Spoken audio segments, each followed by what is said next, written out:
Seminario Teológico de Daniel. Aquí dice Daniel en hebreo, se escribe de derecha a izquierda, y significa juez, Dios. O sea, Dios es mi juez. El tema del juicio es importante en Daniel. Bueno, Daniel 7, que generalmente lo recordamos por las bestias o por el cuerno pequeño. La verdad es que el centro es el Hijo del Hombre y se muestra su triunfo aquí. Este capítulo es especial porque es el último capítulo que está en arameo. Recuerden que el capítulo 1 introduce el libro completo, pero ya el capítulo 2 pasa al idioma arameo y el 3, 4, 5, 6 y 7 continúan en arameo.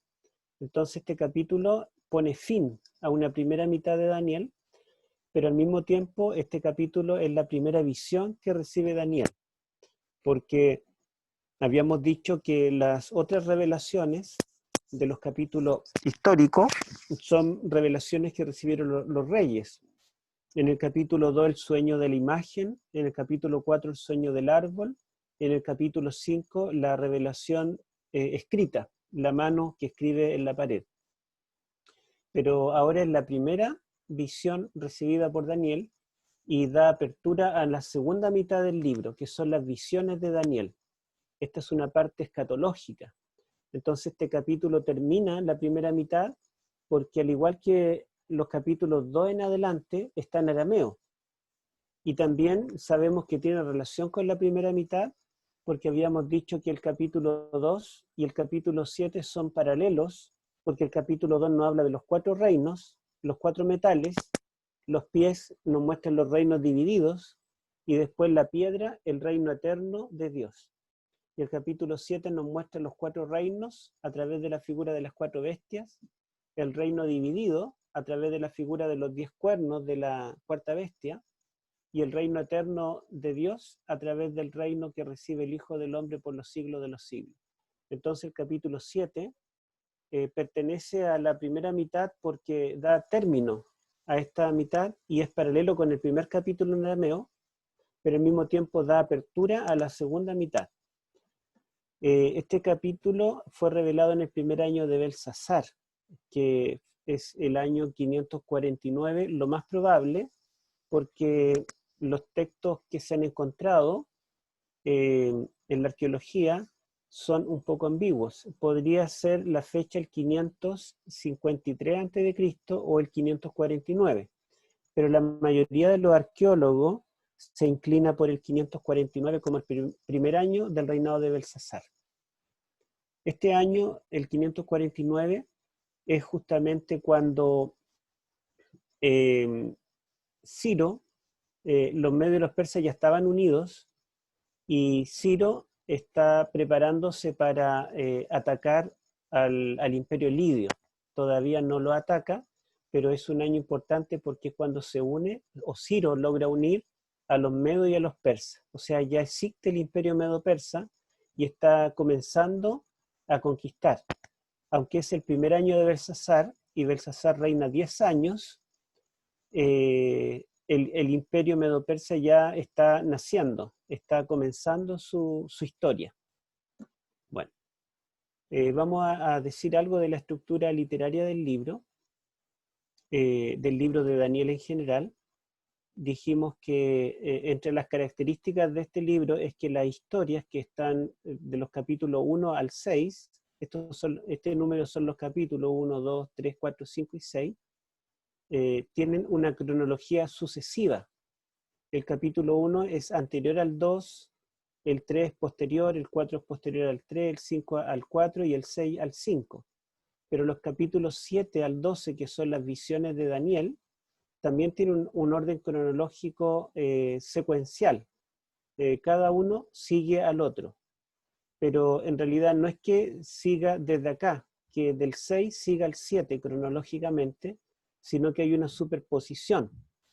Porque en el capítulo, digamos, en el capítulo 4, tenemos nosotros la última parte del reino de Nabucodonosor, y en el 5 tenemos el término, la caída de Babilonia, ¿verdad? el capítulo 5 es del 539 a.C., cuando muere Belsasar y comienza Ciro, o sea, Darío de Persia.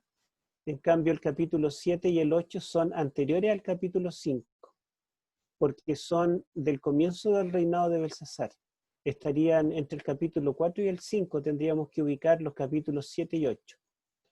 Y el capítulo 9 sería contemporáneo con los capítulos 5 y 6, porque los tres fueron dados en el primer año de Darío. Pero el capítulo 10 en adelante, ¿verdad?, que en realidad es una sola revelación, fue dado 2 años después, en el tercer año de Ciro. Entonces, cronológicamente, ¿verdad?, hay una superposición. No es que el capítulo 1 al 12 son derechitos, sino que del 1 al 6 es un bloque y del 7 al 12 otro, y se superponen. Y también dijimos que en los idiomas hay una parte en arameo, que es la que tenemos acá de rojo, ¿verdad? Estos capítulos del 12 al 7 están en arameo, y en hebreo están del 8 al 12, pero en cuanto al contenido, las historias, ¿verdad?, son solamente hasta el capítulo 6, y las revelaciones son del 7 al 12.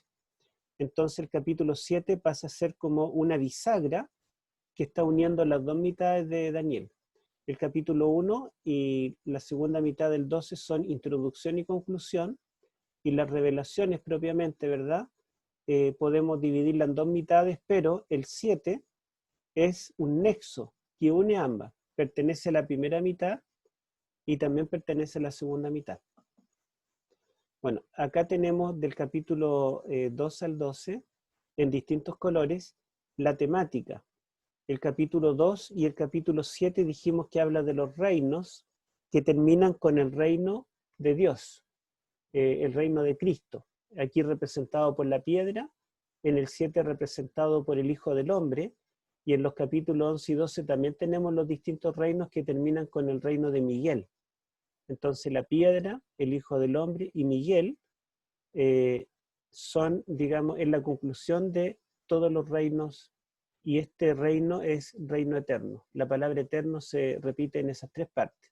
Y ustedes ven que dan comienzo, término y el centro también de todo el libro, exceptuando la introducción y la conclusión. Ahora, los que están en blanco, que son el capítulo 3, 6, 8 y 10, vemos el papel intercesor de Cristo, ya no como rey, sino como intercesor o como sumo sacerdote. Porque en el capítulo 3, Jesucristo, como el Hijo de los dioses, intercede por los jóvenes hebreos en el horno. En el capítulo 6 intercede por Daniel, que está en el foso de los leones. En el capítulo 8 intercede en el santuario celestial, porque él tiene un ministerio continuo y él purificará el santuario.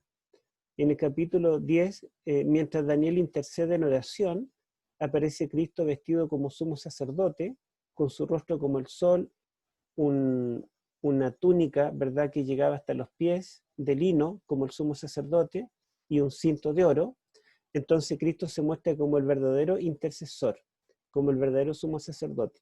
Así que tenemos que los capítulos en verde, el papel de Cristo es rey. Los capítulos en blanco, el papel de Cristo es sumo sacerdote. Y los capítulos en rojo muestran otro aspecto. Los capítulos 4 y 5 de Daniel nos muestran el juicio de Dios hacia el rey de Babilonia. En el capítulo 4, el rey de Babilonia durante 7 años, digamos, sufre una enfermedad mental, y en el capítulo 5 el rey de Babilonia es destruido. Y en el capítulo 9 el juicio viene sobre el Mesías. Miren qué interesante, porque como estos capítulos están en hebreo, son para el pueblo de Dios, no es el culpable el que recibe el juicio, el pueblo, sino el Mesías. El Mesías será muerto, mas no por sí.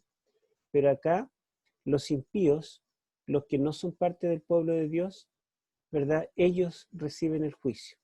Y esto muestra que el juicio investigador solamente favorece al pueblo de Dios, a los que siguen al Mesías y aceptaron su sacrificio, pero no favorece a los impíos, que no son pueblo de Dios. Esos son los tópicos. Y acá los tenemos más o menos lo mismo, pero vamos a saltarnos esta. Y aquí voy a colocar mi propia interpretación de todo el libro. Dijimos que tenemos un prólogo, que es el capítulo 1, después el reino de la piedra es paralelo al reino del Hijo del Hombre, el remanente y su defensor, capítulo 3, el remanente y su defensor, capítulo 6, y el centro, el rey de Babilonia y el juez supremo, cómo Dios juzga, ¿verdad?, al rey de Babilonia, y los capítulos 8 al 12 que están en hebreo, la verdad es que se unen con la primera mitad a través del capítulo 7, porque el capítulo 7, aunque es de la primera mitad, da equilibrio a la segunda, porque también el capítulo 11 y 12 habla de los reinos terrenales y el reino de Miguel, y el capítulo 8 muestra a Cristo como el príncipe del ejército del santuario celestial, el sumo sacerdote, y el 10 también muestra a Cristo como el varón de lino, el sumo sacerdote, y el centro es el verdadero rey, ya no de Babilonia, sino del pueblo de Dios, pero sacrificado. Entonces vemos que en los extremos, Cristo es rey, luego Cristo es sacerdote, y en el centro Cristo es sacrificio.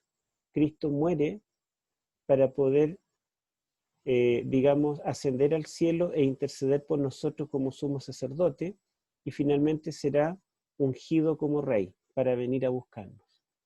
Y en esta estructura nosotros vemos que el centro, acá el capítulo que une estas dos mitades en arameo y en hebreo es el capítulo 7. Por lo tanto, el capítulo 7 tiene un papel central en el libro de Daniel.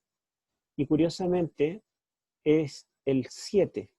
Y nosotros tenemos que el 7 es el número de la plenitud, porque Dios cuando creó todo, el séptimo día fue especial, fue destacado, fue bendito, fue santificado, es el día que Dios reposó. Entonces, la séptima revelación o el séptimo capítulo de Daniel también es especial y es distinto a los demás. Ahora, la estructura literaria de este capítulo, ya no de todo el libro, ustedes ven que aquí está desde el capítulo 1 al 12, pero ahora si tomamos solo el capítulo 7 y buscamos la estructura, bueno, yo propuse 3 estructuras. Una espacial le puse porque la verdad es que está relacionada, es una alternancia entre el cielo y la tierra, entre escenas terrenales y celestiales, o seres terrenales y celestiales. Y lo destacamos en rojo, lo terrenal, y en azul, lo celestial. Daniel 7 tiene 28 versículos, los primeros 14 es la visión. Termina la visión y del 15 en adelante, Daniel interactúa con un ángel, al cual le hace preguntas y el ángel le responde en relación a la visión. Entonces, esta visión, los primeros 14 versículos, tiene un prólogo en el versículo 1 y después tendría 4 partes. Las bestias y los cuernos son descritos en los versículos 2 al 8 y claramente son seres terrenales. Y esto está escrito en arameo, en prosa, en párrafos. Después los versículos 9 y 10 está escrito en verso, poético, y es una escena celestial porque muestra al anciano de días en el juicio. Después los versículos 11 y 12 otra vez está en prosa y es una escena terrenal donde habla de la bestia, las bestias y el cuerno. Y los versículos 13 y 14 donde termina la visión, otra vez está en verso y es una escena celestial donde el Hijo del Hombre entra ante el anciano de días y recibe el reino. Allí termina la visión.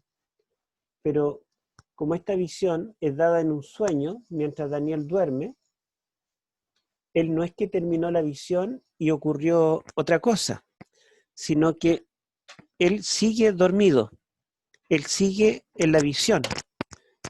Y ustedes recuerdan que allí en el cielo, delante del trono, había millares de seres celestiales, y dice que Daniel se acercó a uno de ellos y le preguntó detalles sobre el significado de todas estas bestias y de la visión que él estaba contemplando. Entonces, aquí hay 2 diálogos en el cual Daniel pregunta, el ángel responde.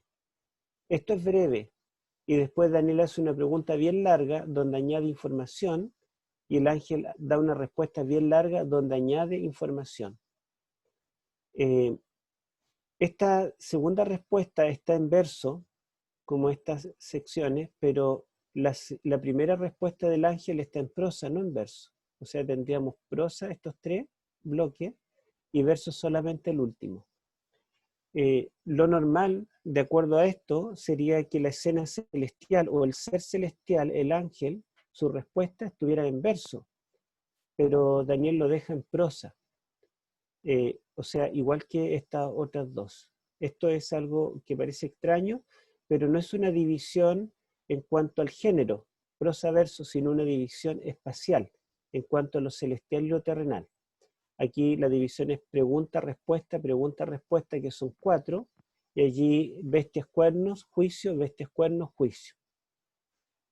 Veamos entonces otra estructura que también es un aporte personal, y es esta, que es la misma que la puse acá, donde dividí solamente en géneros. En cuanto a los géneros literarios, los primeros 8 versículos están en prosa y describen a las bestias y los cuernos. Los versículos 9 y 10, que es el juicio con el anciano de días, está en verso. Los versículos 11 y 12 está en prosa, donde otra vez habla de las bestias y los cuernos. Y los versículos 13 y 14 está en verso, ¿verdad? Y los tengo con colores alternados. La primera explicación del ángel y la pregunta de Daniel, respuesta del ángel, segunda pregunta de Daniel, todo ese bloque está en prosa, y la explicación más detallada del ángel está en verso. Y luego el versículo 28, que es el epílogo, está en prosa. Entonces acá tenemos 7 partes, se dan cuenta, 7 bloques literarios, que Daniel los dividió en géneros distintos, alternados. Y en esto también vemos que el centro es el Hijo del Hombre, los versículos 13 y 14. Entonces, después de esto, trabajé buscando una estructura que uniera todo esto, considerando que este bloque, estos versículos, aunque hay una pregunta y una respuesta, está unido por el mismo género literario, por la prosa, y que Daniel no añade detalles. Entonces lo uní y se forma esta estructura en 7 partes. Aquí resalto una frase que está en el versículo 1 en el prólogo, que dice Resh Milin, y significa literalmente principio de las palabras.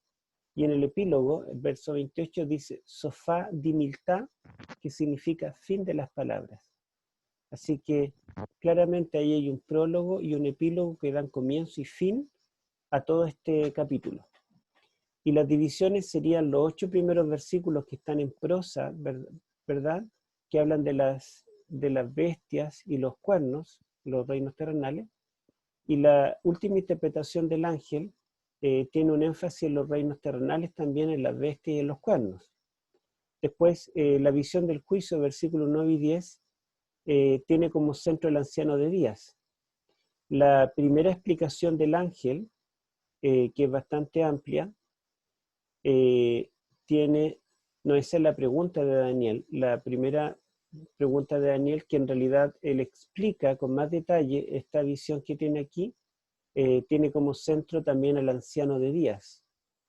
Luego, los versículos 11 y 12 que hablan de las bestias y los cuernos, los muestra como llegando a su fin.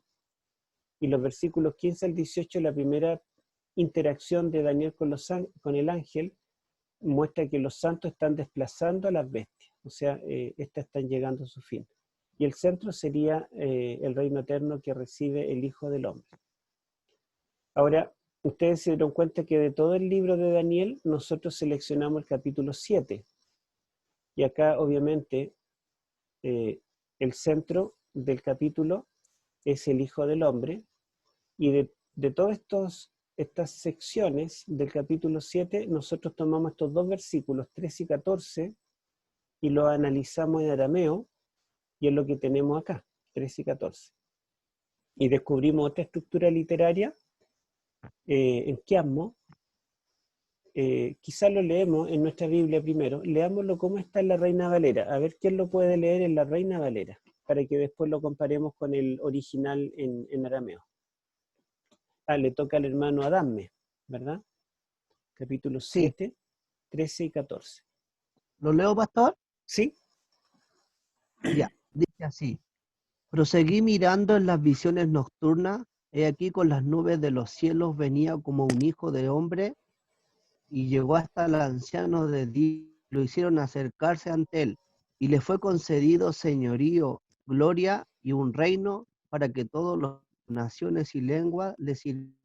Su dominio es dominio eterno, que nunca pasará, y su reino que nunca será jamás destruido. Ya.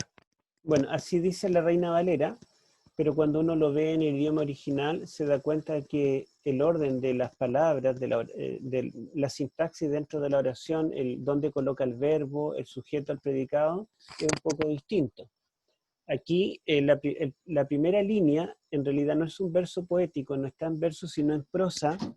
Mirando estaba, literalmente en arameo, mirando estaba en mis visiones de la noche y he aquí, dos puntos. Y ahora describe la visión. Y esa visión tiene 7 versos. Yo subrayé en rojo los verbos. Se dan cuenta, con las nubes del cielo, como un hijo de hombre viniendo estaba. Y hasta el anciano de día llegó, y delante de él lo presentaron. Y a él fue dado el dominio, la honra y el reino. Y todos los pueblos, naciones y lenguas a él sirvieron. Su dominio es dominio eterno que no pasará, y su reino no será destruido. Si ustedes se dan cuenta, los verbos están al final, en los primeros 3 versos y en los últimos 3 versos. Pero en el verso central el verbo está al comienzo, no está al final. ¿Se dan cuenta de ese detalle? Ahora, también podemos ver que los 3 primeros versos están relacionados porque son todos verbos de movimiento y están describiendo al Hijo del Hombre que está acercándose desde la periferia hasta el anciano de días. Con las nubes del cielo como un hijo del hombre viniendo estaba, así dice literalmente. Y hasta el anciano de día llegó, o alcanzó, se puede traducir, y delante de él lo presentaron. O sea, esto claramente nos está llevando a un punto climático, que es cuando lo presentan ante el anciano de días.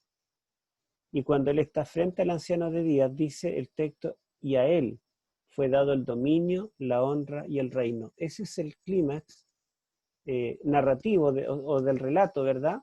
Pero al mismo tiempo es un clímax literario, y después de eso describe lo que ocurre después que él recibe el reino.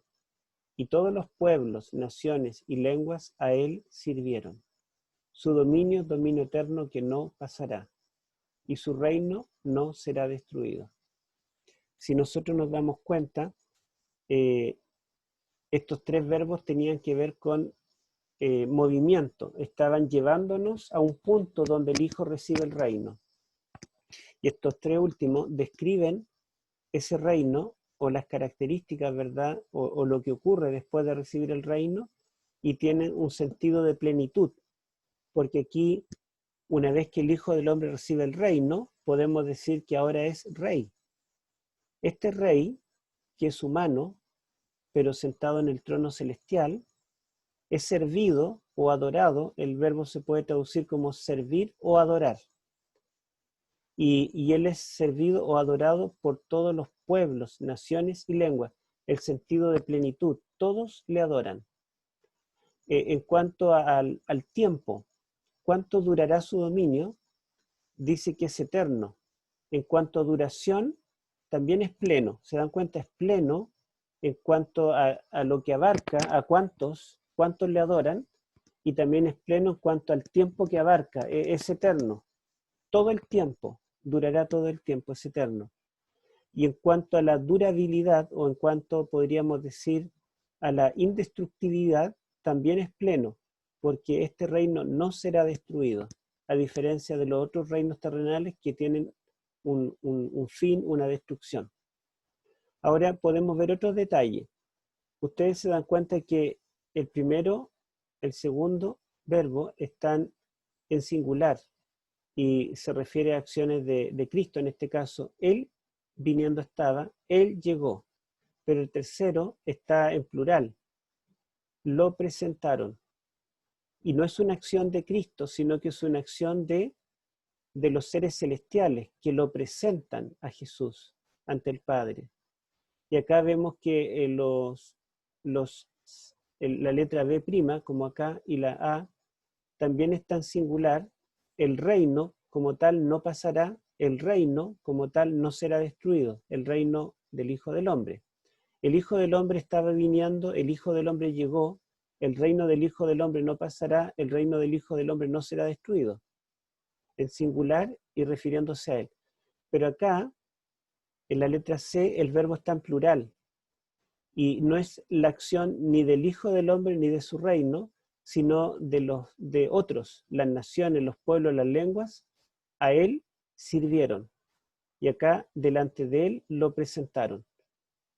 Entonces aquí describe la acción de otros, en plural, en relación al Hijo del Hombre, y aquí describe la acción de otros, en plural, en favor del Hijo del Hombre. Por lo tanto, estos dos verbos tienen ese elemento en común. Y estos otros tienen otros elementos en común. Fíjense, por ejemplo, que acá, en la letra B, dice, y hasta el anciano de días llegó. La frase anciano de días, anciano es una persona que tiene muchos años. La palabra de días quiere decir que tiene una larga vida. Y la letra B dice su dominio es dominio eterno, que no pasará. Es largo, o sea, en cuanto al tiempo, en ambos está hablando del tiempo, la letra B y la B', el anciano de días está aludiendo a la eternidad de Dios. Y el reino o el dominio del Hijo del Hombre también está aludiendo a la eternidad de este reino, es eterno, no pasará. El anciano de días es eterno. Así que si nosotros comenzamos a comparar, la letra A tiene paralelo con la A', la B con la B', la C con la C', y la D es el centro. ¿Y cuál es el centro del mensaje? Que el reino fue dado ¿a quién? Al Hijo del Hombre. Ustedes dirán, bueno, ¿esto realmente será el centro de Daniel? Porque como dijimos, todo Daniel tiene como centro el capítulo 7. Todo el capítulo 7 tiene como centro los versículos 13 y 14. Y todos los versículos 13 y 14 tiene como centro este verso. Y a él fue dado el dominio, la honra y el reino.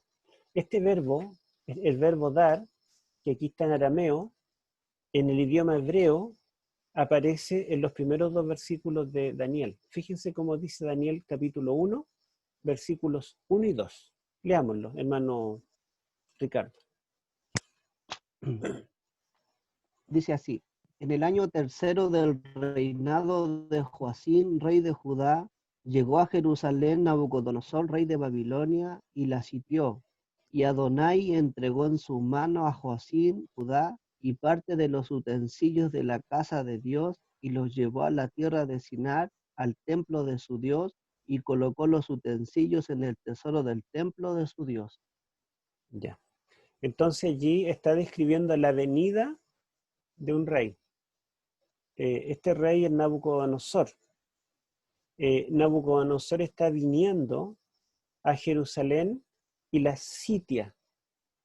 Y dice el 2, y el Señor entregó en su mano, que en el idioma hebreo es el verbo dar. Y literalmente está en voz pasiva, dice, y el Señor le dio, el Señor dio en su mano. No es que él lo ganó, sino que el Señor le dio el reino. Y acá dice que al Hijo del Hombre le fue dado el reino. ¿Se dan cuenta? El mismo Dios que le dio el reino a Nabucodonosor en el principio del libro, después de llegar a un punto climático, que es el capítulo 7, dijimos que era el centro de la estructura del libro, en ese vértice, en la pirámide misma, el reino ahora le es dado al Hijo del Hombre. Y de ahí desciende el relato para llevarnos hasta el final del libro. Entonces este verbo le fue dado, y el verbo vino, que aparece en los versículos 1 y 2, Nabucodonosor está viniendo a Jerusalén, la sitia, y el Señor le da el reino de Judá, y aquí en el centro, ¿verdad? el Hijo del Hombre es el que está viniendo, pero al anciano de días en el cielo, y Dios ahora le da a él el reino, el dominio y la gloria por los siglos de los siglos. Entonces, esta mala noticia del triunfo del mal sobre el bien, que el rey de Babilonia se ha adueñado del reino de la tierra, incluso del reino del pueblo de Dios, es revertida en el centro mismo del libro, cuando finalmente el reino y el dominio lo recupere el Hijo del Hombre. Pero no solo del pueblo de Dios, sino de toda la tierra, porque todos los pueblos, naciones y lenguas le servirán. ¿Se dan cuenta que es interesante? Bueno, esto también es un aporte personal que hicimos, lo descubrimos. Ahí estaría el centro, ¿verdad? A él fue dado el dominio, la honra y el reino. Ustedes pueden ver que en este poema resaltan los tripletes, o sea, 3 palabras que se repiten y que es un énfasis, así como santo, santo, santo. Aquí podría haber dicho, y a él fue dado el reino, pero dice el dominio, la honra y el reino.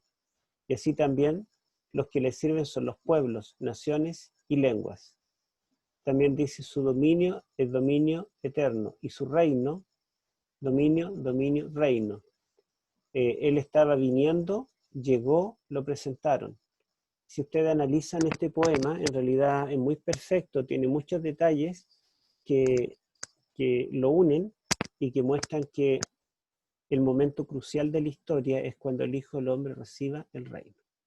¿Cuándo será ese momento? ¿O ya fue? La entrada del Hijo del Hombre al santuario celestial es cuando comienza el juicio. Pero cuando recibe el reino es cuando termina el juicio. Es cuando se acaba, ¿verdad?, el papel de Cristo como sumo sacerdote y Cristo es coronado como rey, es investido como rey, y al recibir el reino, Apocalipsis capítulo 11 nos dice que suena la 7ª trompeta y todo el universo le alaba como rey. Y en ese momento se acaba la gracia y Daniel capítulo 12 versículo 1 dice, en aquel tiempo se levantará Miguel. Así que eso es lo que nos está diciendo este versículo. Bueno, y si unimos la estructura del capítulo 7 más el centro, tendríamos que el capítulo 7 son 7 partes y hay una letra D que es el centro, y si eso lo desglosamos, nos quedaría esas otras 7 partes que hablan del momento cuando fue dado al Hijo del Hombre el reino. Bueno, tengo aquí, digamos, lo que dice esta teóloga, Joyce Baldwin. Ella fue una teóloga importante, escribió un comentario de Daniel en el año 1978 y fue uno de los mejores comentarios que hay. Dice, dentro del Antiguo Testamento como un todo, Daniel es, en varios sentidos, el ápice. O sea, nosotros hemos visto que Daniel 7 en particular, el Hijo del Hombre es el ápice de todo el libro de Daniel. Pero esta autora nos está diciendo que Daniel 7 y el Hijo del Hombre es el ápice de toda la Biblia o de todo el Antiguo Testamento. En el principio, en Génesis, la rebelión del hombre contra Dios resultó en la muerte y la expulsión del jardín, donde estaba el árbol de la vida. Daniel comienza con la expulsión de la tierra causada por una nación poderosa que adora otros dioses. Esta lucha continuará bestia tras bestia hasta que el Hijo del Hombre recupere el reino por los siglos de los siglos. ¿Se dan cuenta ustedes que el exilio de Daniel de la tierra prometida, de la Canaán terrenal, el exilio a Babilonia, es paralelo con el exilio de Adán y Eva desde el Edén, la tierra prometida, hacia, ¿verdad?, hacia afuera, a un mundo, ¿verdad?, del cautiverio, no el cautiverio babilónico, el cautiverio del imperio del pecado. Entonces hay una similitud. Hay otras similitudes con Génesis que las vamos a ver también enseguida. También podemos ver que en el capítulo 1 Dios le entrega el reino y el dominio de la tierra a Adán, que lo pierde en el capítulo 3, y acá también vemos que el rey Joacim, que había recibido el dominio sobre el pueblo de Dios, lo pierde cuando Nabucodonosor entra a Jerusalén, pero ahora el Hijo del Hombre recupera el reino del primer Adán y recupera el reino del Hijo de David, que lo había perdido. Bueno, tengo la otra opinión de otro teólogo, Eaton, que él escribe en 1956, y hablando del Hijo del Hombre dice, ahora llegamos al clímax tanto de la visión del capítulo 7 como del libro completo. Todo lo que viene antes guía hasta este pasaje y todo lo que viene después fluye de él. En contra de las bestias destructivas está el poder y el propósito de Dios, quien como en el principio, en el final someterá todas las cosas a sí mismo. Fíjense que estos teólogos están destacando que Daniel 7, 13 y 14 es el centro del capítulo, del libro y de toda la Biblia. Sin embargo, nunca nadie descubrió la estructura literaria de Daniel 7, ni descubrió que los versículos 13 y 14 eran el centro estructural. Ellos solamente hablan de estos versículos como el centro por el contenido. Pero esta estructura que yo les mostré acá, ¿verdad? Con todos estos detalles, muestra que el Hijo del Hombre es el centro, no solamente en cuanto a contenido, sino que también en cuanto a estructura. La misma estructura nos está llevando a estos detalles. Bueno, y aquí tenemos una comparación donde Daniel 7 claramente es la reversión de Génesis 1. Si nosotros recordamos, la creación comienza en Génesis 1:2, cuando dice que el Espíritu de Dios se movía sobre la faz de las aguas. La palabra espíritu en hebreo, ruach, es la misma que en arameo, ruach también. Y esta palabra se utiliza aquí, ruhot, en plural, diciendo que los espíritus, o en este caso se debe traducir los vientos, combatían sobre el gran mar.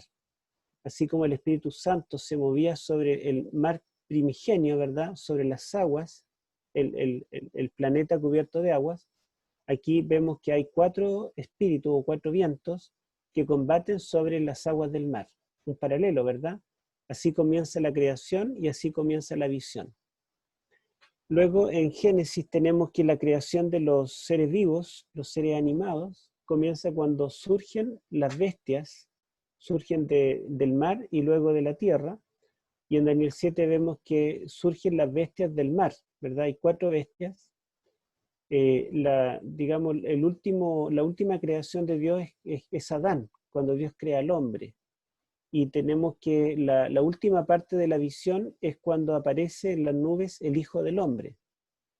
Después que Dios creó a Adán, le entrega el dominio sobre toda la tierra, y luego que viene el Hijo del Hombre, el anciano de días le entrega el dominio por los siglos de los siglos. Entonces Daniel 7 claramente está haciendo un reseteo, hablando en términos computacionales, ¿verdad? Un reseteo a Génesis 1. Génesis 1 es el capítulo que antecede a la caída, que está en Génesis 3. Entonces, si hay algún momento en que todo era perfecto y bueno en gran manera, es Génesis 1. Después de eso, entra el pecado, la maldición, el exilio y todo lo que conocemos. Por lo tanto, Daniel 7, ¿verdad?, está volviendo atrás a esta historia de una creación perfecta cuando el hombre recibe el dominio sobre esta tierra. Y Daniel 7 nos muestra, ¿verdad?, como una nueva creación cuando hay un hijo de hombre que recibe el dominio sobre la tierra. Bueno, esto solo lo menciono, que los versículos 12 al 14, que son la revelación sin la interpretación del ángel, resaltan allí los versículos 9 y 10, que es el juicio. Me gustaría que lo leyéramos en el 9 y el 10. A ver, hermano Adame, en la Biblia. Amén. Estuve mirando hasta que fueron puestos tronos y se sentó un anciano de días cuyo vestido era blanco como la nieve y cuyos cabellos eran blancos como la purísima. Su trono era de llamas de fuego, tenía ruedas de fuego abrasador Un río de fuego corría y salía de delante de él, millares de millares lo servían y millones de millones estaban en pie ante su presencia. Entonces el juez se sentó y los libros fueron abiertos. Ya. Entonces esos dos versículos que yo le dije que está en verso, destacan porque los versículos anterior y posterior están en prosa. Es la primera escena celestial.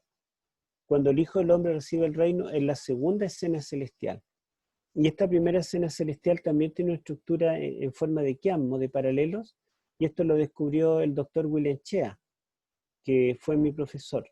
Él publicó esta estructura y este poema está en versos dobles, que es muy común en la poesía hebrea, que se le llama en poesía española hemistiquios, hemi de mitad, dos mitades que forman un verso. En la poesía hebrea se le llama colon, dos colon forman una cola, que sería un verso. Esto está en latín, ¿verdad? Entonces comienza también diciendo, mirando estaba, hasta que tronos fueron puestos y un anciano de día se sentó. Esto de dividir un verso en dos partes es como que uno toma aire, pronuncia una frase, toma aire de nuevo y pronuncia la otra mitad. Son los versos en paralelo. Hasta que tronos fueron puestos y un anciano de día se sentó. ¿Dónde? En los tronos. Su vestido como nieve blanca y el cabello de su cabeza como lana limpia. Aquí el énfasis está en la blancura. Su trono llama de fuegos y las ruedas de él fuego ardiente. El énfasis está, ¿verdad?, en el brillo, en la gloria. Un río de fuego fluía y salía de delante de él. El movimiento, ¿verdad?, que fluye, digamos, este fuego delante de él. Millares de millares le servían y millones de millones delante de él asistían. Aquí vemos el paralelo, ¿verdad?, en sinónimos. En el fondo dice lo mismo, los dos versos, solo que está con palabras distintas. Millares de millares equivale a millones de millones y le servían equivale a le asistían. También acá vemos que fluía es paralelo con salía y bueno, fluía y salía, sería el paralelo. Después dice, el juez se sentó y los libros fueron abiertos. Entonces comienza la A hablando de el anciano de día se sentó. Y aquí la A' termina repitiendo, el juez se sentó. ¿Se dan cuenta que hay un paralelo? Acá está describiendo la blancura del anciano de días y aquí aquellos que servían al anciano de días o que le adoraban. Y después en el centro es la descripción del trono. El trono, las ruedas del trono, el fuego que emana del trono. O sea, estos versículos que describen el juicio, el Padre está al principio y al final, y el centro describe la gloria de Dios, ¿sí? Esta gloria sublime que nos recuerda la Shekinah. La palabra fuego, aquí en arameo, no es la palabra fuego en el sentido del fuego que quema, el fuego consumidor, sino que la palabra fuego es una palabra aramea que resalta el brillo, la luminosidad, porque el fuego sirve para quemar, pero también sirve para calentar o sirve para iluminar. En este caso, ¿verdad? La palabra fuego que está en estos tres versículos, que se repite, es una palabra que significa iluminar. Bueno, y aquí estaría toda esta visión con este centro. Bueno, aquí tengo la cita de otro teólogo que no es adventista, David Gooding, uno de los grandes eruditos en Daniel, que falleció hace poquito, hace 1 o 2 años me parece. Dice que en esta estructura vemos una unidad literaria, bueno, lo leo completo, una unidad literaria de esta complejidad estructural debe ser el trabajo de una sola mente.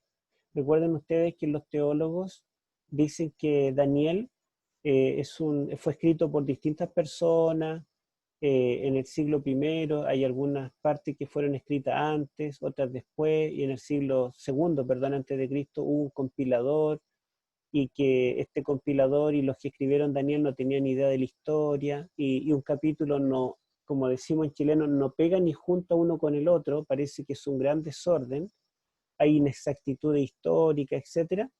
Entonces dice, una unidad literaria de esta complejidad estructural debe ser el trabajo de una sola mente. Descarta que haya mucho. La idea de que ha alcanzado su forma actual como resultado de 2 o más ediciones, cada una con su propio propósito diferente, es improbable en extremo. Luego, dado que cada parte constituyente es claramente necesaria para completar la estructura simétrica, se deduce que no podemos decir que ninguna parte constituyente sea una adición posterior y agregada por un redactor. O sea, cada sección, cada parte, incluso dentro de un capítulo, digamos, es parte constituyente de otra. No podemos nosotros separarla o decir que hay distintos autores. Y yo estoy viendo mi celular porque hoy me escribió un profesor católico de la Universidad Católica de Santiago y dice lo siguiente, miren, para que ustedes vean que esto no es del pasado, es del presente. Obviamente no leeré su nombre, pero dice, en cuanto a las profecías de Daniel, que lo que nosotros pensamos es una explicación bastante vaga que la Iglesia Adventista ha determinado y fijado finalmente mediante una cierta interpretación. En esta no hay crítica alguna del mismo libro o del libro de Daniel, que está plagado de errores históricos. O sea, ¿qué cree un profesor, un teólogo actualmente, digamos, en el mundo católico, por ejemplo? Piensan que Daniel es un libro que está plagado de errores históricos. Yo la verdad es que no sé si él es profesor de teología o de otra área, pero él es de la Universidad Católica de Chile, de Santiago, y dice después de esto, además, en la interpretación no hay mención de las aberraciones cometidas en el templo, de la prohibición del sábado bajo amenaza de muerte y efectivas muertes que hubo, de la obligación de que los padres dieran de comer cerdo a los hijos, etc. Todo lo que describe acá está en los libros de Macabeos. Esto me parece que está en el segundo libro de Macabeos, los primeros capítulos, que son las obras de Antíoco Epífanes, porque según los preteristas, que son católicos en su mayoría, dicen que todo Daniel 7 y el cuerno pequeño se cumple con Antíoco Epífanes 2 siglos antes de Cristo. O sea, no tiene nada que ver con el tiempo del fin. En este caso le dan validez a los libros apócrifos de los Macabeos. Continúa diciendo, estas han ocurrido ya hace tiempo, pero la interpretación adventista las ignora, así como ignora el hecho de la Inquisición protestante, que trajo un número muchísimo mayor de torturas y muertes solo en Inglaterra y en Alemania que la Inquisición católica en todos los lugares y siglos en que operó. Es verdad un hipérbole porque aquella Inquisición protestante fue mucho menor comparada con los 70 millones de personas que mató la Iglesia Católica durante 1260 años, sin contar la participación de la Iglesia en las guerras mundiales. Continúa diciendo, parece que los santos perseguidos fueron en su mayoría católicos, de acuerdo a cómo él lo ve. Adicionalmente, la interpretación asigna al 22 de octubre como un día de la expiación, cosa imposible, que por no caer jamás esa fiesta en la segunda quincena de octubre. La interpretación también tiene un concepto muy restringido del Santísimo y del Santuario y propone que el sacrificio de Jesús fue sin asumo, yo creo que lo escribí mal, del sumo sacerdote presente. Me gusta el libro de Daniel, pero es uno de los libros con más problemas de la Biblia. A pesar de ello, lo considero inspirado, pero está, para mí, en un lugar muy disminuido del mensaje, muchísimo más atrás, infinitamente más atrás que los evangelios. Fíjate que los errores históricos innegables y ya incorregibles presentan mayor frecuencia en los hechos del tiempo en que supuestamente vivió el profeta, si efectivamente vivió en el tiempo que dice haber vivido, que en los tiempos en que se supone que no vivió, ni inmediata ni inmediatamente, y eso es muy raro. Bueno, fíjense ustedes que un teólogo, un erudito católico, no acepta que Daniel vivió realmente en el siglo VI, no acepta que él existió siquiera, sino que el autor de Daniel es un judío anónimo que no conocemos y que en realidad no fue el autor del libro completo, sino un compilador que compiló distintos relatos, la mayoría ficticios, con error histórico, con reyes que nunca existieron, y en el fondo Daniel es una mentira. La teóloga que yo les mencionaba, Joyce Baldwin, ella dice, ¿cómo es posible que si los teólogos en su mayoría piensan que Daniel no existió y que es un fraude, ¿cómo lo aceptan dentro de la Biblia? Y si Daniel fuera un fraude, ¿por qué los judíos lo aceptaron dentro del canon? Daniel, en el mejor de los casos, tendría que ser un libro apócrifo. Entonces, fíjense ustedes cómo el libro de Daniel es atacado, pero por otro lado hay características en el libro que nos muestran que es un libro inspirado y es algo excepcional. Solo la estructura, y en este caso que hemos visto Daniel 7, nos muestran que es imposible que este libro haya sido una compilación de varios autores y que se escribió después de varios siglos, y que Daniel no es histórico. Los errores históricos nosotros lo hemos ido mencionando, los que se atribuyen como errores históricos, que en realidad no son errores. Daniel es un libro veraz históricamente. Una profesora de historia que estaba presente, ¿verdad? Claudia Guerra, corroboró lo que decíamos de uno de estos capítulos, no sé si ayer o anteayer, más ratito quizá lo va a manifestar. Vamos a ver la interpretación de la visión, por lo menos algunas partes. Tenemos primero al león, y voy a ver la hora. Bueno, ya es como hora de terminar. Mañana lo vamos a leer con detención, ahora solamente vamos a mostrar las imágenes. Un león con alas, que en los distintos relieves de Babilonia ustedes pueden ver, no se nota muy bien porque es del mismo color en este caso, pero ustedes pueden ver que aquí tiene un ala y la otra obviamente está al otro lado. O sea, los leones representados en Babilonia, la mayoría tenían alas, ¿verdad? Hay varias imágenes, yo solamente tomé esta. En esa entrada de Ixtar está llena de animales y predominan los leones y los dragones. Bueno, de la segunda bestia es como un oso, ¿verdad? Que se alza de un costado más que del otro. La tercera es como un leopardo que tiene 4 cabezas y 4 alas. La cuarta es una bestia indescriptible, que no, bueno, aquí la dibujaron como dinosaurio, pero no nos dice cómo era, pero era gigante, y dice que era muy fuerte y pisoteaba y hacía polvo las cosas con los pies. Algunos se le imaginan como un elefante, pero esta bestia tenía 10 cuernos, ¿sí?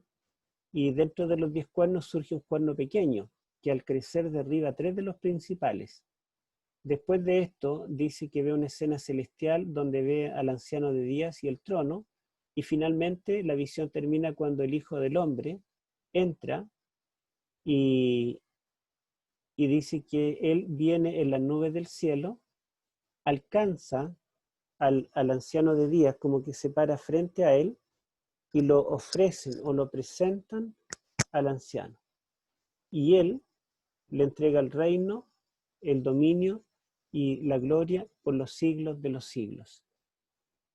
Y cuando Cristo reciba el reino, se preparará y se dispondrá para venir a buscarnos. Y estaremos siempre con el Señor. El capítulo 7, 27 dice, y que el reino, aquí se me perdió por eso, y que el reino y el dominio y la majestad de los reinos debajo de todo el cielo se ha dado finalmente al pueblo de los santos del Altísimo, cuyo reino es reino eterno, y todos los dominios le servirán, y le obedecerán al Altísimo. Nos encontraremos con Cristo, el Edén será restaurado. Ustedes ven que el dibujo muestra aquí un paraíso, porque la Nueva Jerusalén por dentro será un verdadero paraíso. El árbol de la vida que estaba en el primer paraíso estará también allí y nosotros comeremos de su fruto. Mañana entonces vamos a detallar la visión propiamente, vamos a ver más detalles. Ahora pueden dar el audio para que haya preguntas. Mañana no. Perdón, mañana no, el domingo. El domingo vamos por favor. en esa parte. Ya, escucho. Yo quería decir algo. ¿Sí, hermana? Me gustó mucho como usted fue contando los paralelos y todas esas cosas, y se acordó de que esta lucha comenzó en el cielo, ¿verdad? Sí. Con Miguel y la lucha contra Satanás. Miguel y los ángeles luchaban. Entonces yo puse un chat que dice que la lucha que empezó en el cielo, entonces se ha ido replicando a través de la historia de la humanidad, y paralelamente a esas mismas guerras y luchas que hay, está la lucha que no vemos, la que es contra principados, contra potestades, contra huestes del mal. Así es. Y va a terminar solo en el Armagedón, ¿cierto?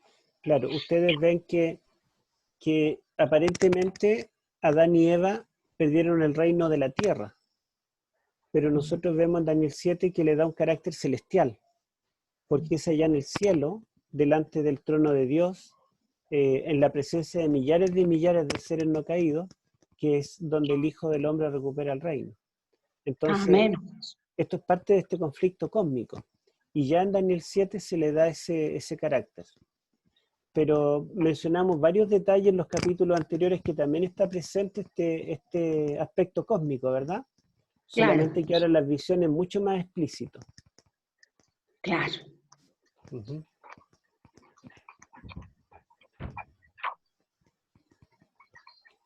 Gracias. Gracias, hermano. Bueno, no sé si alguien quiere comentar algo, o bien estuvo muy complicado. Hermano Carlos. Bueno, cuando usted estaba hablando acerca del teólogo de la Universidad Católica, yo tomé una Biblia, no sé, en realidad la tengo como de repente para analizar cosas, pero dentro de la introducción, cuando hace el libro de Daniel, los católicos abiertamente dicen que no fue escrita por Daniel, sino que fue escrita en el libro de los Macabeos, o sea, por el tiempo los Macabeos, y dicen que fueron doctos de la ley los que lo escribieron. Sí, yo pienso por eso que este teólogo le hace el comentario a ustedes que la historia no concuerda mucho con que realmente Daniel haya existido y haya escrito el libro. Claro. Como yo le he mencionado en cada capítulo que comentamos, ellos van objetando algunas cosas. En realidad, no solo teólogos católicos, sino también protestantes, incluso algunos adventistas, ¿verdad?, se nos han revelado. Ya hemos mencionado la historia de Edmond Ford y otros teólogos que han negado nuestra doctrina. Y bueno, yo no sé, ¿verdad?, cuánta es la sinceridad de ellos, la honestidad. No podemos juzgarlos, solamente Dios lo sabe, o cuánta luz tiene cada persona, pero la verdad es que Daniel es un libro irrebatible. No se puede negar la historicidad de Daniel, ni la perfección, ni la unidad que tiene el libro, ni la antigüedad. Hay muchos detalles que podemos argumentar en favor de la veracidad del libro. En mi libro de Daniel que usted está revisando, estoy leyendo, ¿sí?, en la introducción yo digo bastantes detalles que muestran sólidamente, bueno, de veras que yo prendía la luz hasta ahora, muestran sólidamente que Daniel es un libro inspirado y que lo que afirma es así. Porque fíjense ustedes, si nosotros no aceptamos que la historia de Daniel es real, ¿con qué cara vamos a decir que las profecías del futuro son reales? O sea, si el autor ni siquiera conoce la historia, ¿qué lección del futuro que todavía no ha venido nos puede dar? En cambio, si nosotros confiamos en lo que él nos afirma, en la historia pasada es real, eso es la pauta, la base para creer que lo que todavía no ha venido es real también y se cumplirá. Amén. Yo, la realidad, pastor, es que yo a veces cuando converso con católicos, ellos no creen ni siquiera ni en las que van a venir plagas para el tiempo del final. E incluso piensan que el mundo, de repente me dicen que el mundo no va a acabar nunca, que el muerto es la persona que fallece, va directamente al cielo, o sea, no pasa por el estado de transición esperando la segunda venida de Cristo. ¿No? Claro.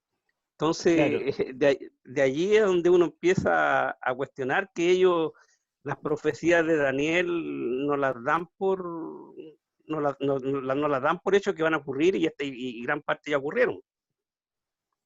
Ajá. Bueno, ellos estudian en una forma completamente distinta y primero estudian filosofía, 4 años de filosofía donde, digamos, se exalta más la razón humana que la revelación. Y después de eso estudian teología, pero Por esa base. les muestran con otro enfoque, que es como complejo dedicarme a explicar tanto, pero ellos tienen un concepto de inspiración diferente al nuestro, tienen un concepto de revelación diferente al nuestro, y estudian la Biblia desde otra perspectiva.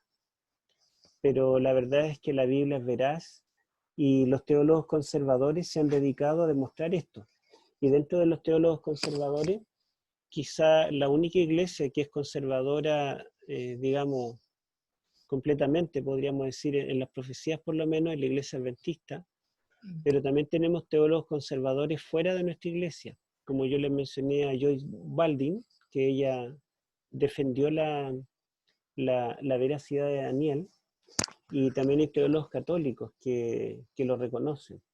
Así que, bueno, esta es la realidad. Pero Daniel 7, en particular, que es el capítulo que hoy nos introducimos, es una verdadera joya literaria. Yo estoy sorprendido con Daniel 7. Y aparte del contenido, porque Claro. fíjense que lo que nosotros sostenemos del juicio investigador y del tiempo del fin, lo podemos entender con Daniel 7. Daniel 7 nos da una secuencia cronológica ininterrumpida, que nos lleva bestia tras bestia, imperio tras imperio, hasta el juicio. Y después del juicio nos muestra que ya comenzó el juicio, pero la historia continúa en la tierra. Cuando Daniel mira para abajo, la historia continúa.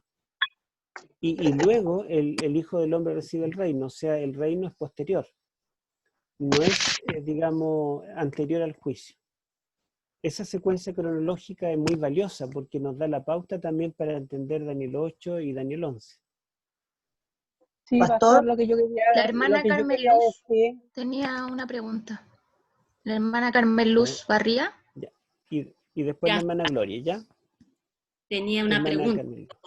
El tema era de lo que se empezaron a hablar al principio, que, bueno, respecto de los católicos que tienen ese concepto de las cosas, pero a mí me llama la atención porque en el libro de Shea habla de tablillas encontradas y un montón de cosas que dan un poco evidencia de la existencia de Daniel, de los reinos, de muchas cosas. Entonces ahí tengo un poco de dudas. Bueno, no nos debiera interesar mucho quién cree, quién no cree, pero de alguna manera, ¿cómo pueden ellos anular todo eso o pasarlo como inexistente, o no tengo idea cuál es la... Sí. La verdad es que en el siglo XIX y principios del siglo XX se levantaron todas las objeciones contra Daniel. Y llegó el momento en que ya prácticamente para ser teólogo había que negar a Daniel. Pero los teólogos conservadores, los arqueólogos, los historiadores, los lingüistas, los filólogos comenzaron a descubrir muchas cosas, y toda esta evidencia que el doctor Chea menciona varias, fueron demostrando de que todas las objeciones en realidad no tenían peso y que Daniel era más exacto incluso que los historiadores antiguos. pero a pesar de esto no creen. Lo que pasa es que lo que yo veo es que los teólogos ya a fines del siglo XIX y comienzo del siglo XX ya aceptaron que Daniel era un fraude. Entonces eso ya quedó aceptado y luego ya no estudiaron la evidencia, sino que se aceptó. Y todo lo que se descubrió en el siglo XX, que demostró que Daniel era real, era veraz, no lo han tomado en cuenta, no se han dedicado a estudiarlo, a analizarlo. Incluso ignoran muchos de los argumentos a favor. Es lo mismo que pasa con la evolución. Ustedes ven que en el siglo XIX, cuando comenzó Darwin y todo eso, se aceptó rápidamente, ¿verdad? Y cuando termina el siglo XIX y comienza el siglo XX, prácticamente la evolución era un hecho. Y después de eso se comenzó a descubrir que todo esto estaba errado y que la evolución es algo imposible. Hoy en día, científicamente, es imposible la teoría de la evolución. Sin embargo, ya se aceptó.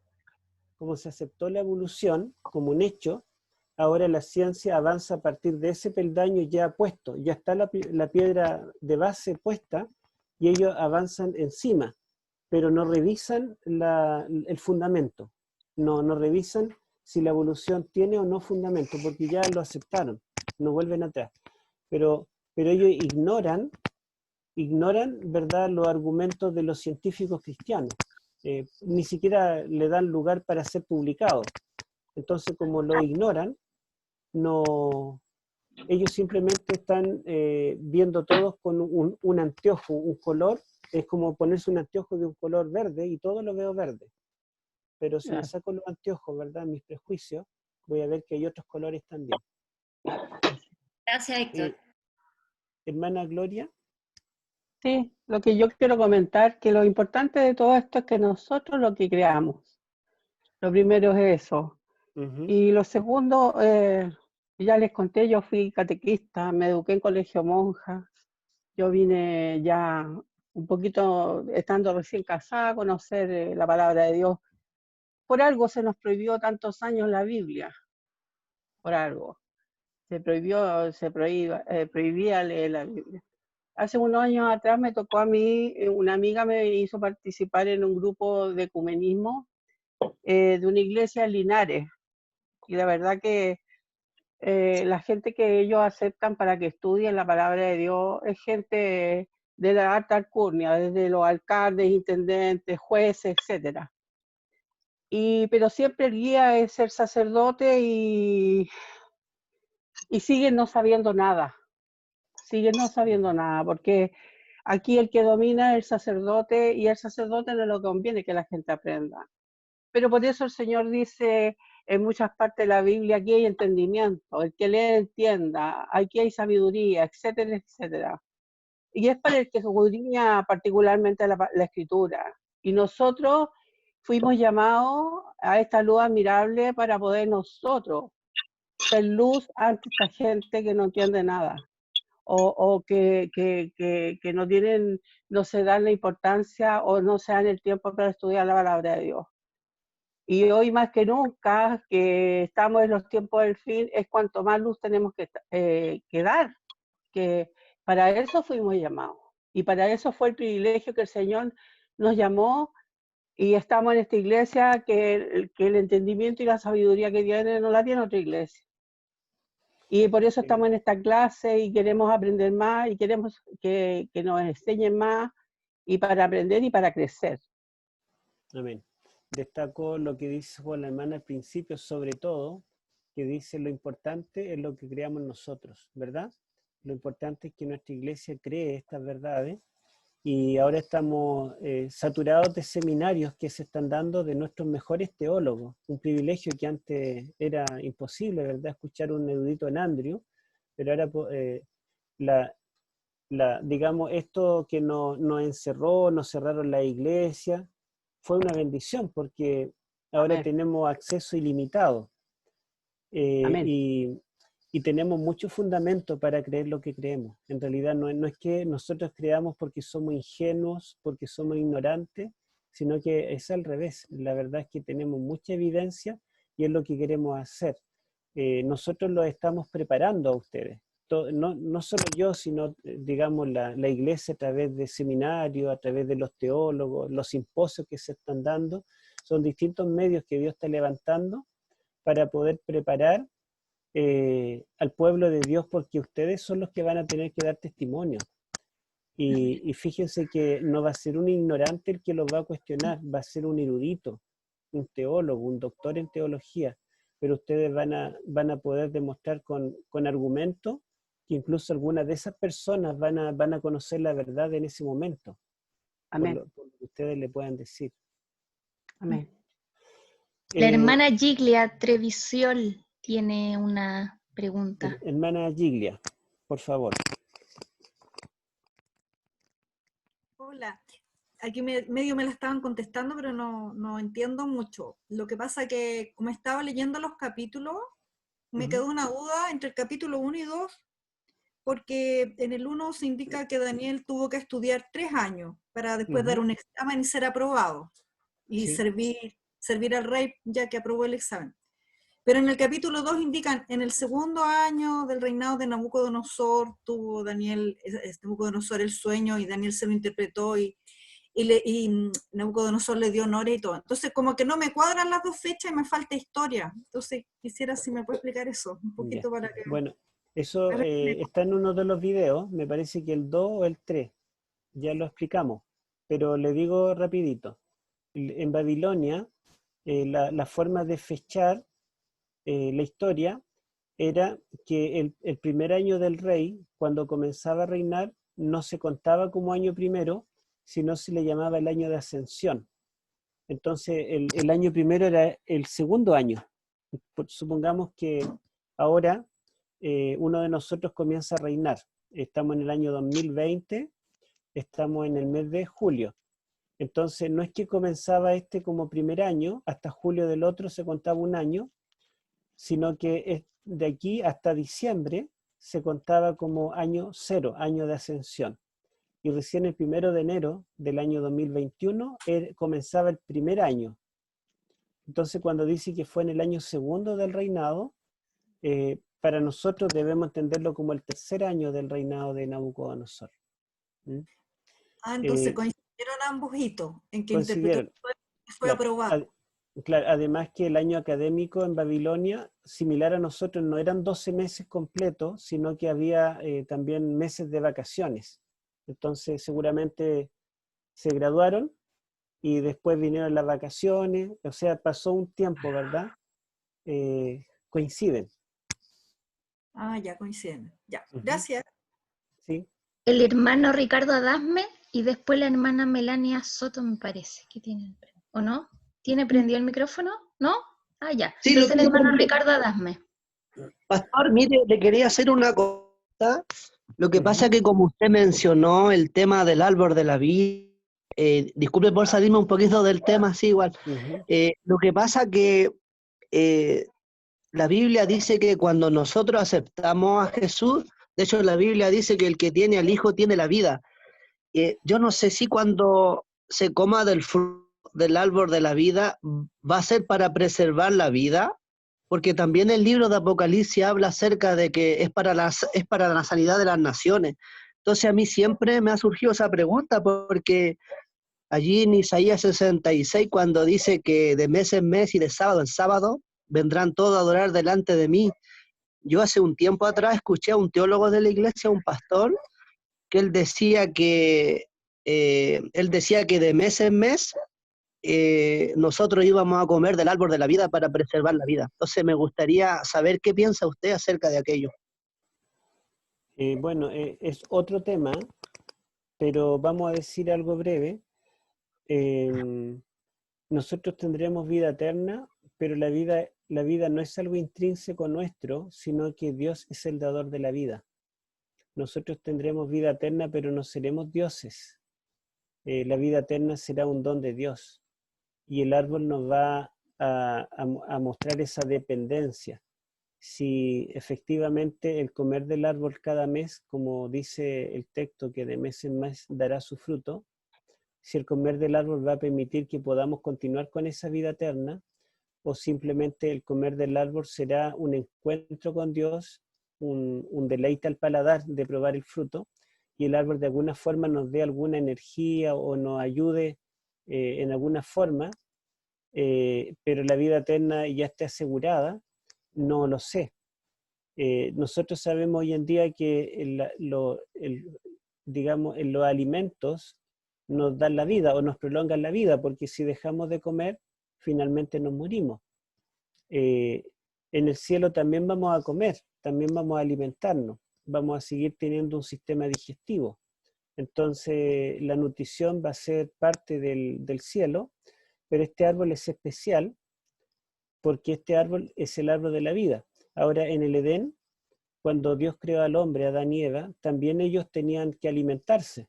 Dios les dio todo tipo de semillas y de frutos para alimentarse, por lo tanto lo necesitaban. Dios les dio agua para beber, entonces también en el cielo también va a estar o en la Nueva Jerusalén el río del agua de vida, así que vamos a tener algunas necesidades. Y quizás esas necesidades van a hacer que nosotros reconozcamos nuestra dependencia del Creador en forma eterna, aunque nosotros ya tengamos la eternidad, porque Pablo dice que esto corruptible será vestido de incorrupción y esto mortal será vestido de inmortalidad.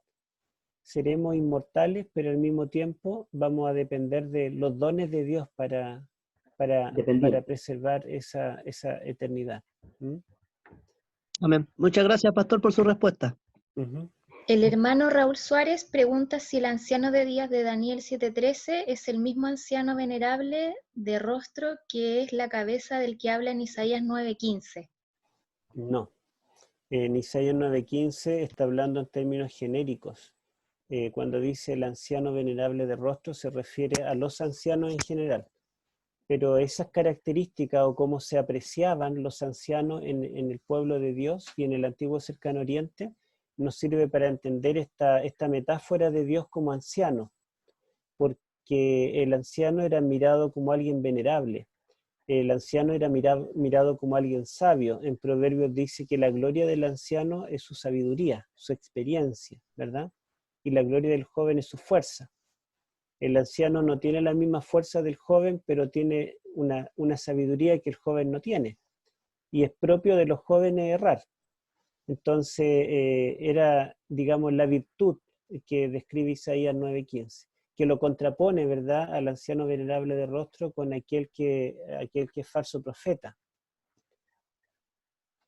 El hermano Moisés Vélez pregunta ¿de qué libro es la referencia de David Gooding? Bueno, no sé si él habrá escrito libros seguramente, pero yo leí un artículo de él en PDF que se los puedo mandar. Lo tengo por ahí, entonces se los puedo enviar. Está en inglés.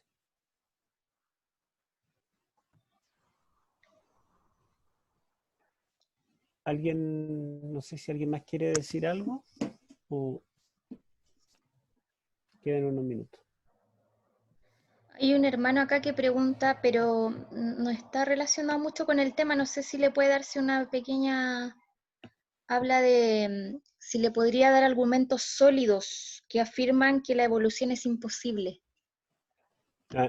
Bueno, mire, lea cualquier libro científico que hable de biología celular, biología molecular, que hable de genética. Yo tuve que leer varios para poder estudiar medicina y los mejores autores en realidad, libros de más de 1000 páginas, y no hay ningún argumento que avale la evolución. Al contrario, todo lo que la ciencia ha descubierto son evidencias de que tiene que haber un creador. Yo tengo en mi libro El origen de la vida, el Big Bang y el Génesis, tengo varias citas de los mejores autores, científicos ateos, que ellos creen en la evolución y la dan como un hecho. Ellos, digamos, reconocen que es imposible. Acá nuestro hermano Felipe Brito pregunta, ¿qué opinión tiene usted de que aumentara la incredulidad sobre Daniel cuando surgió el movimiento adventista.